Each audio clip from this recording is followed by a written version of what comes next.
Hello friends, welcome back to my channel. My name's Abby, and for those of you who don't know, I run an in-home daycare. I've been doing it for about 8.5 years now, and I wanted to share some tips and tricks I've learned over the years, and hopefully it can help you out with your daycare.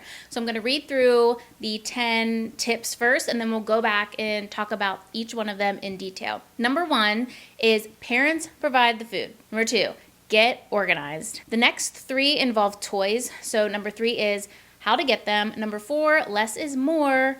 5, change it up. Tip number 6 is give the kids responsibilities. You don't have to do it all.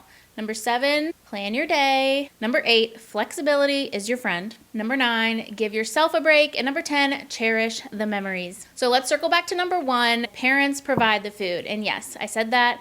Parents provide the food. It is something they did at a daycare where I worked in college, but I rarely see it other places. I see a lot of daycare videos on YouTube, on TikTok, and a lot of those providers do make all the meals and stuff for the kids, and I think that's awesome, and I can tell that they work so hard doing all of that.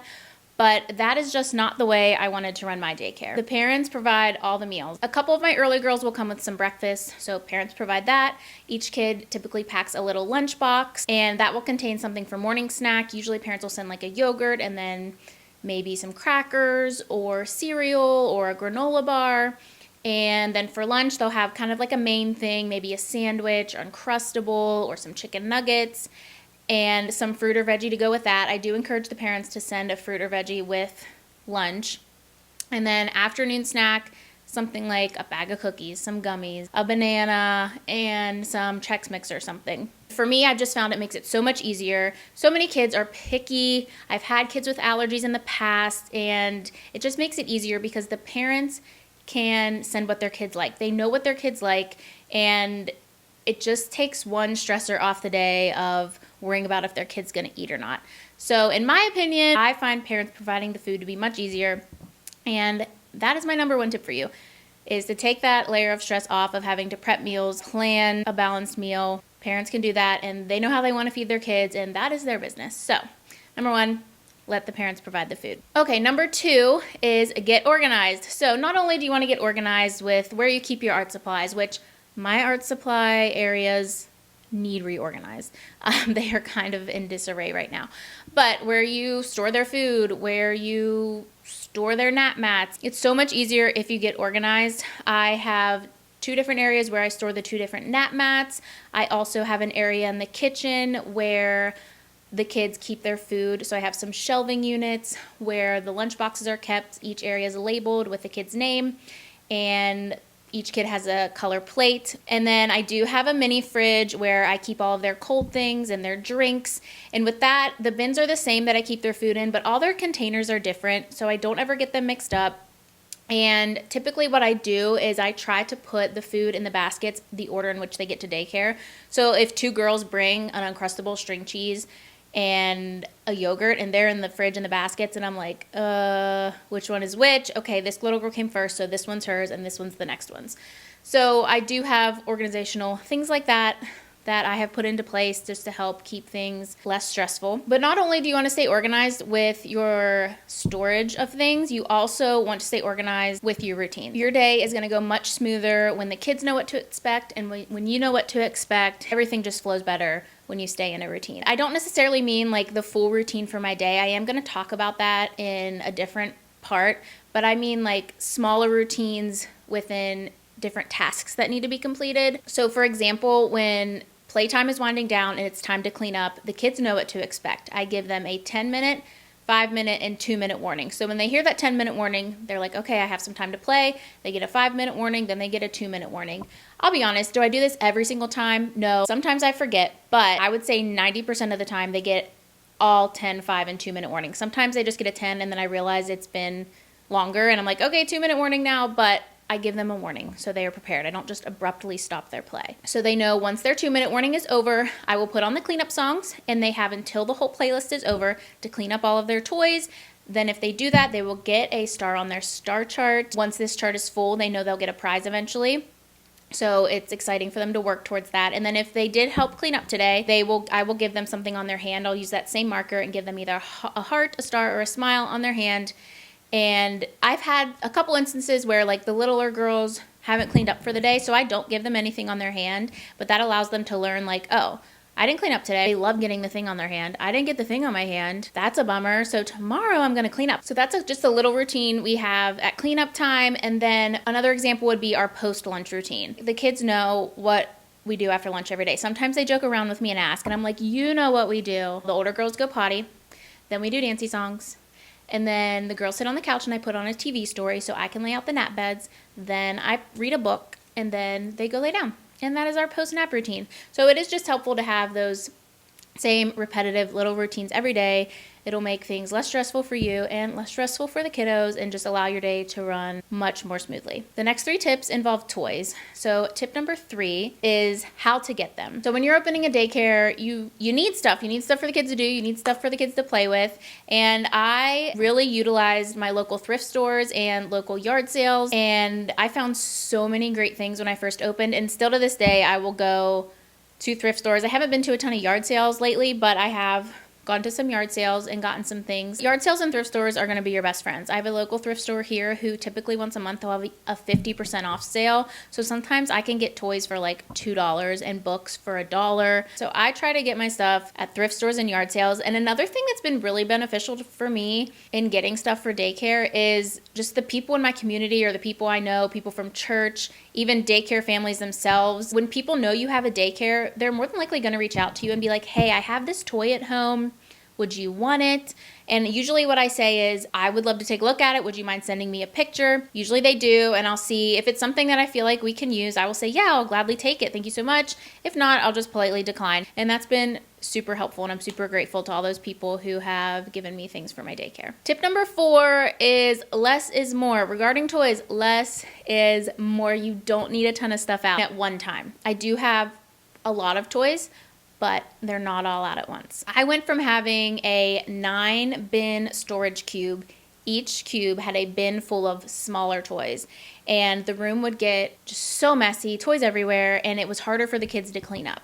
Then I sized down to a 6-bin storage cubby, and each bin was filled with our smaller toys like food and people and blocks, and they were just full of just little things that the kids could play with. Then I condensed even more, and I reduced the bin numbers to 4. And those bins are no longer stored in the cubby unit. The cubby unit is used for a bigger toy. So in my cube cubby, I have 6 areas, and each area has a toy in it. So it's one bigger toy in the cube cubby now. And then I have this cupboard that opens up where I keep the 4 bins that have the food toys, the princesses, the blocks, the dress-up clothes. Those stay in that cupboard. And the reason I put the smaller toys in the cupboard is because the kids would work really hard to clean up when those cubes were out actually in the cube shelf. They would work really hard to clean up. I would be making lunch, and the 1-year-olds would come over and dump them out. You can't keep a 1-year-old from dumping out a bin. It's just not going to happen. And that'd be frustrating for me. I would have to go clean it up. And, lunch is chaotic. Lunch into nap time is just chaos. And I don't have time to go pick up 25 little food bin toys. So that became a little frustrating. That's why I decided to put the smaller toys away. So once we've cleaned up the room, the cupboard's closed, and the little kids can't open the cupboards, and the big girls know not to open the cupboards, so everything's totally fine. They leave them alone. And once we've cleaned up for the morning, we don't get those toys back out at all the rest of the day. The rest of the day, the kids can get out shelf toys, books, or I have some stuff in the corner like stuffies, and right now we have Barbies out. So they can play with those in the afternoon, but even after we've cleaned up for the day and I'm making lunch or whatever, and they have some downtime, they are allowed to just play with like books or stuffies. I don't let them get the Barbies all back out again, or I try not to let them get down shelf toys unless it's like a little kid, and I'm a little bit flexible with that. But as far as toys go, less is more. Trust me. And number 5 is change it up. Change the toys up every couple months. Probably every 3 months or so, I'll do a toy and book rotation. I'll change out the toys on the shelf, and I'll change out our books. And I may change out the books a little more frequently depending on holidays and things, but I change those out pretty frequently. And then sometimes I'll change the types of toys we have in the cupboards, in the bins. So right now we have food, dress up, people, and blocks. And I have these little like letter cards in with the rubber blocks. And over the summer, we didn't have the people bin stuff out at all because the older girls were fighting over them. So I put them away for the whole summer. Because this is where like the rotation comes back in. When I brought them back, They were so excited. They loved them again, and they played so much better with them. We have different types of blocks. I have some Lego type blocks. I have some wooden blocks. Those 2 blocks aren't out right now, but I have other just little toys that I will rotate in and out. And then I have a variety of shelf toys. So the big toys I just stick individually on the shelves now. I like to rotate those out, and the thrift store is a great place to find those. I know I already mentioned thrift store, but the thrift store has been my saving grace in finding cool toys for the shelf. And then in the corner, we always have stuffies out. I usually will try to change out the stuffies here and there. Right now we have the Barbies out. Sometimes I'll put the Barbies away and bring out, I have 2 Disney castles I'll put out that they like to play with the people in, or we found this stool one time that they really were excited to play with, so sometimes I might rotate the castles out and bring the stool down, and they like to play with that. It just depends, but right now Barbies are out, and Barbies are still a huge hit. They have not gotten bored with them since I brought them back out after Christmas, so they'll probably be out for a while. But definitely try to stockpile some toys so you can do some toy rotations. You'll probably be able to get a sense when the kids are getting bored with the toys because they're kind of just like not really engaged in play. You'll know that's the time when you need to kind of change things up. And they get so excited when you bring out new toys. It is like the highlight of their day, and they'll go home, and then the next morning I've had a mom come tell me, she's like, she would not stop talking about the new toys you put out at daycare. I'm like, oh, I'm so glad she liked it. So rotate the toys if you can. Number 6 is give the kids responsibilities. You do not have to do everything. These kiddos need to learn life skills even at a young age, and that's okay to have them do some things for themselves. So I already talked a little bit about our cleanup routine, and when I say the kids clean up, I put on the cleanup songs and the kids clean up the room, I literally mean the kids clean up the room. When I'm teaching a kid to clean up, I will help here and there, but at this point in daycare, all of the girls know how to clean up, even my little 2-year-olds. Sometimes they get confused. They'll be like, Abby, where'd this go? And I'll be like, it goes in that blue bin over there, and they'll go put it away. But that's the most I have to do at cleanup time. I hang out, and they just clean. And I'll give them gentle reminders, or if I see somebody, like they have maybe a piece of food in their hand and they can't figure out where the food bin is, I'll be like, hey, it's over there, and they go find it. But they clean up the toys themselves. I don't do anything. They even put the bins back in the cupboard. They can shut the cupboard door. They like to turn the cleanup songs off on I have an old phone I use to play the cleanup songs. They're like, can I pause the music? I'm like, yeah, go pause the music. They even run over to our star chart and figure out what color marker I need to use for the day. I do a pattern every star chart, so they go run over there and figure out the pattern once they've cleaned up. So they do it all. So in addition to cleaning up toys, I also have the kids clean up everything after they are finished eating. So at snack time, they'll throw their wrappers in the garbage. They will put their cups in the fridge. And at lunch, they will take their plates and put them on the counter. They know with their cups, too. The older girls know that if they're running low on their water, if they stick it on the counter, I will fill it up for them. Or if it's dishwasher day, I don't wash their cups in the dishwasher every day. I wash them on Fridays in the dishwasher. I'm like, it's Friday, it's dishwasher day. So after afternoon snack, I remind them, but they know to go put it in the sink. But day to day, they'll either put it in the fridge, or if they know they need more, put it on the counter. My 2-year-olds don't quite have a handle on that part yet, putting the cup on the counter if they need more, but they're starting to, and it just makes things run smoothly. When you're getting out stuff ready for the next meal, you don't have to be like, oh, the cup's empty, I gotta go fill it up. And you don't have to go around and collect all the plates, or collect all their garbage, or collect all their cups again. They've already done it. Everything's just like in my kitchen on the island. Then I can deal with it from that point. And then another thing that they clean up themselves is their nap mats and their nap beds. They do a great job with that. Even my little girls are right on track with rolling up their nap mats, and they know where they go. Our nap mats are stored in the little bin in the living room. The blanket mats are put in a closet in the hallway, and the girlies just take them into the hallway and set them on the floor in front of the door. Then I will go put them away later. I could not imagine if I had to go around and roll up all their nap mats myself on top of doing everything else that I do. But having them do those things just gives them a sense of responsibility, gives them a sense of pride. They get really proud of themselves when they learn to roll up their nap mat, especially the little girls. They're like, I did it! When they've, we work on those things, though. I work really hard to teach them how to do that stuff. It took my one little girl a couple weeks to learn how to roll up her mat completely by herself.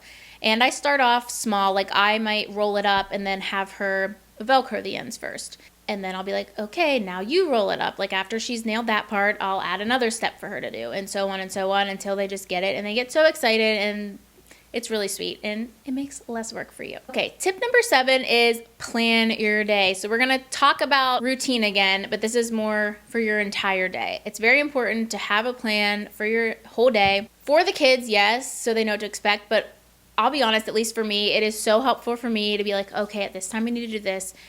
At this time we need to do this. It helps keep me accountable. It helps me to not be lazy. There are some days where I'm like, I don't want to do an activity today, but the plan I put in place, I'm like, okay, we're going to do something. Let's figure out what we're going to do. It's very easy to kind of fall out of a routine when you don't have a strong one set in place. So for our day, I start at 7. My first little girl comes a little after 7.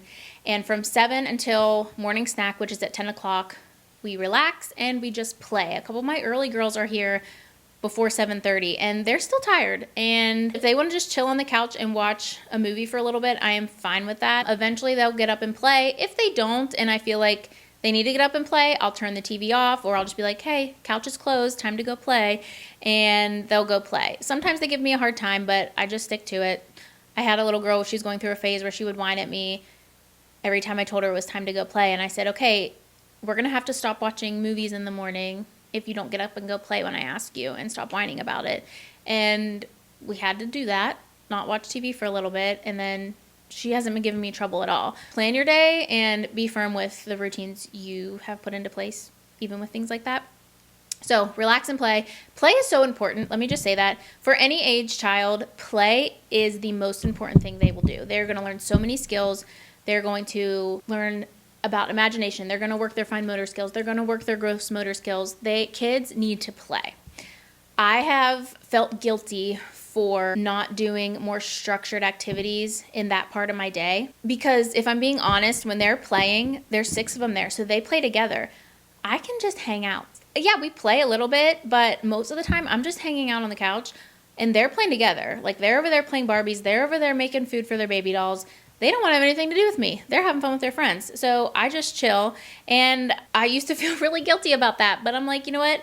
They need to play. If this wasn't something that was beneficial for them and I was just doing it to be lazy, or if I was just throwing on a movie and they were all like watching the movie screen all morning, then that would be a problem. But they're engaged, they're learning, they're playing, and I take that time to chill out. And I'm not just like doing nothing. I have to monitor their playing. Sometimes they're fighting over toys or whatever. So I'm engaged, but I'm mentally engaged, but I'm not necessarily actively engaged. Not that I don't play with them. If they bring something up to me or they make me food or they like to play hair salon, like, I do play with them. But most of the time, they're just playing with their friends. So at 10 a.m., we have our morning snack. And then after snack, we will go back into the living room and play for a little bit. And then we'll clean up and then do some sort of activity for the day. And the activity may be circle time. The activity may be going outside, going for a walk, painting, Play-Doh, whatever. I try to do one set activity during that time of the day, whether it be one of those things. And sometimes the activity happens directly after morning snack. So instead of playing for a little bit, cleaning up and doing an activity, we might go right from morning snack into the activity, then play and then clean up. It just depends on what the activity is, the mood of the day. And I'll talk a little bit more about flexibility in a little bit, but that part of the day is a little bit different, just depending on what we're doing. And then we will have lunch. We will do our post-lunch routine. I talked about that earlier.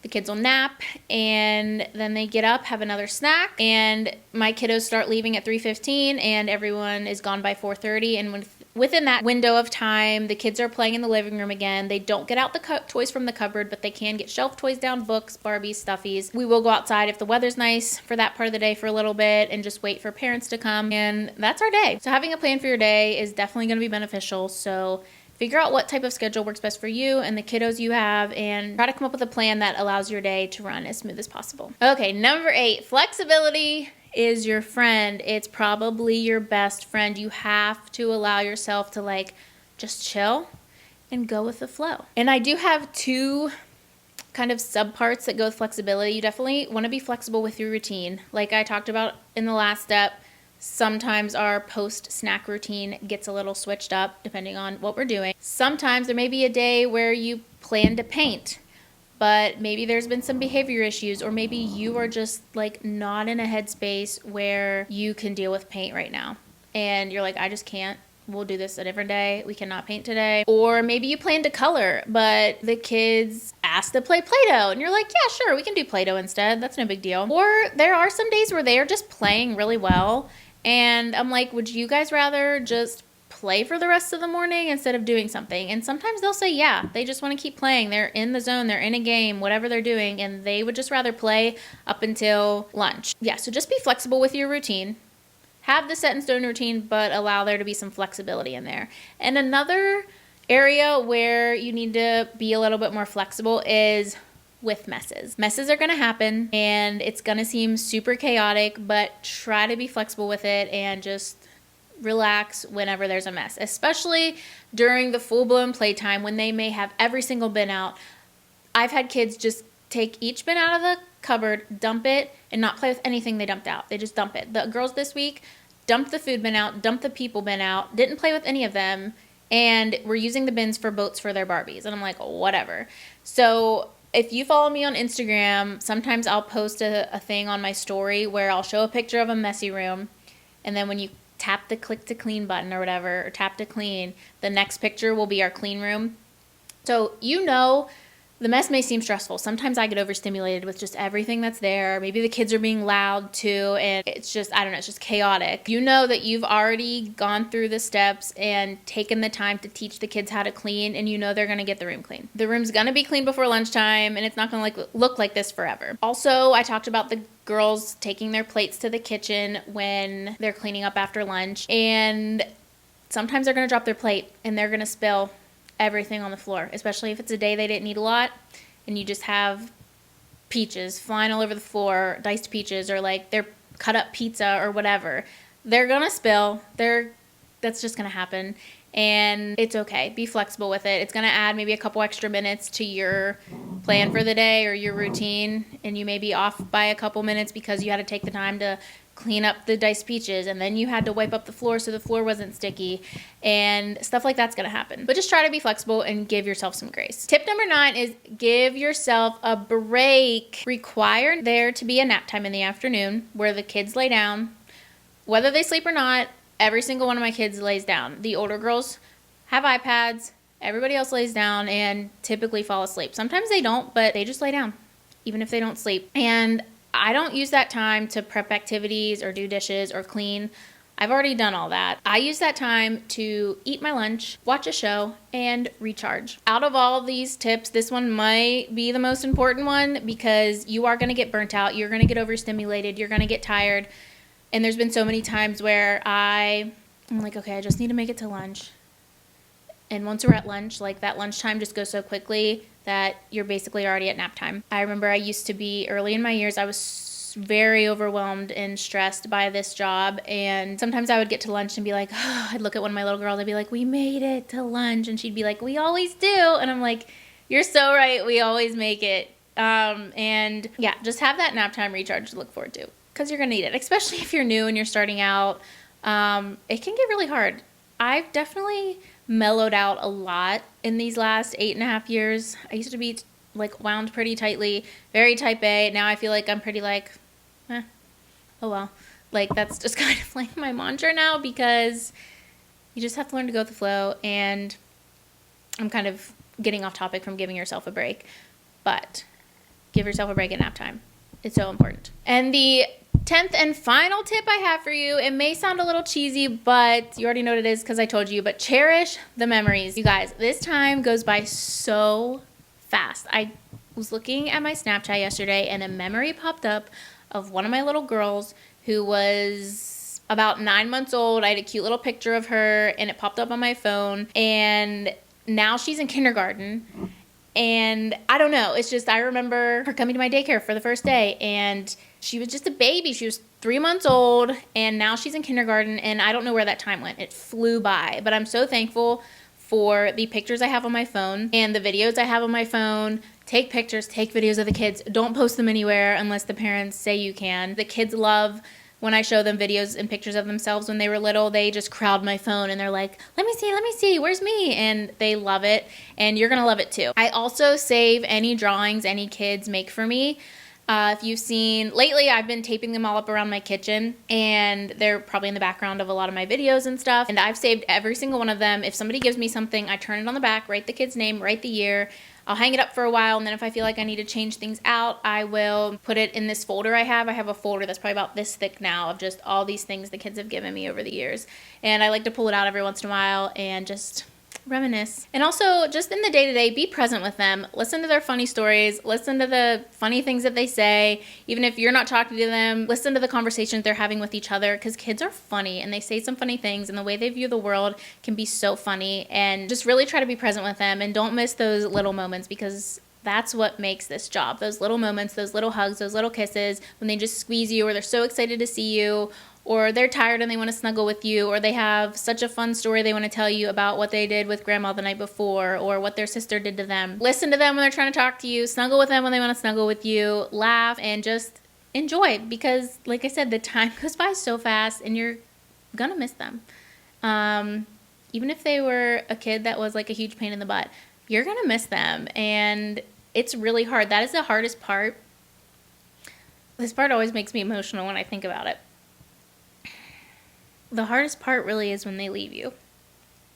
I did not think I was going to get emotional about this. But you just spend so much time with these kids. You watch them grow from little babies to, like, big kids, and that are ready for kindergarten, that can walk now, that can write their name now, that can start to read words now, and you used to have to feed them a bottle, and they used to puke all over you, and now they can do all these things, and soon they're going to go to kindergarten, and I'm not going to see them anymore. Some of these kids I see every single day. Well, not the weekend, but like Monday through Friday. They're here with me every single day. And when they leave, it's hard. But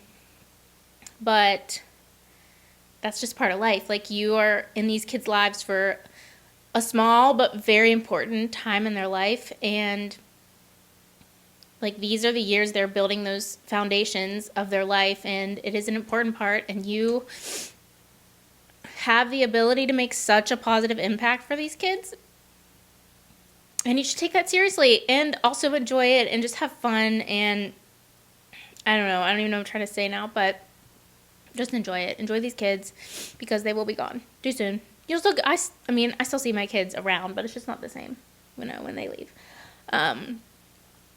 But anyway, sorry. Yeah, those are my 10 tips and tricks for being an in-home daycare provider. I really, really hope you guys found this video beneficial. I took a lot of time to think through what would be most helpful to somebody starting their own daycare. And I know this video wasn't necessarily about, how to go about setting up a daycare, but this was more about the day-to-day things.